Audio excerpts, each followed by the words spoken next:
The treatment of the Chinese. Okay, let's get started. Wait, do you want a scrunchie? No thank you. Got some metal straws too. Save the turtles, because without turtles, we wouldn't have turtles. What?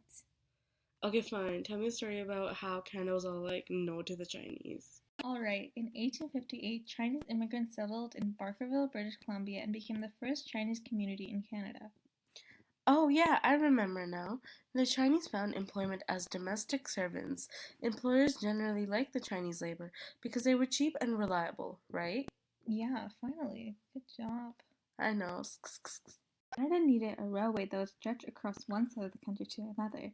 Some land in this area was very mountainous, making the work very difficult. Essentially, the white men hired the Chinese to work for them. Chinese workers worked for like $1 a day, and from this they had to pay for survival gear. White workers literally did not have to pay for any of these things, even though they were paid more. Honestly, that's rude. Near completing the railroad, the Chinese sought out other areas to work. The government forced the Chinese to get out of Canada and called this the Chinese Immigration Act. The government proposed a 500 head tax, a fine that all Chinese had to pay in order to enter and live in Canada. Wait, $500 is literally the price of tuition in today's day and age. This is also referred to the Chinese Exclusion Act, which ultimately led to the Chinese Exclusion Era, which lasted about 10 years. Seriously? What else did this racist government do? They barred them from the right to vote, to hold public office, or to own property, limited employment and housing, and basically zero respect towards them. This had also left long-term effects on many Chinese because families had been separated. That's so sad.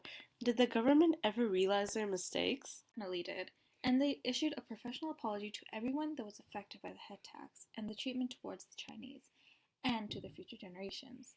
They even offered to pay everyone affected by the head tax a large amount of money. No way they said that and actually meant the apology? Wait, was that the loophole? That's exactly it.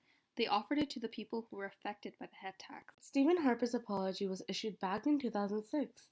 No way anyone from that era would be alive now. All dead but 3, according to Jeffrey. In conclusion, all of the treatments that were laid out by the Canadian government goes to show how desperate we were to maintain our white racial purity. The government claimed that the Chinese are, quote, ineligible for naturalization. So this is historically significant because the Chinese were mistreated, yet they played a huge part in Canadian history, and without them we wouldn't have the railroad, which is what we are all connected by today. Yeah, pretty much. Well, I'm thirsty. Gonna go drink some water in my hydro flask. Thank God she's gone. I hope she learned something.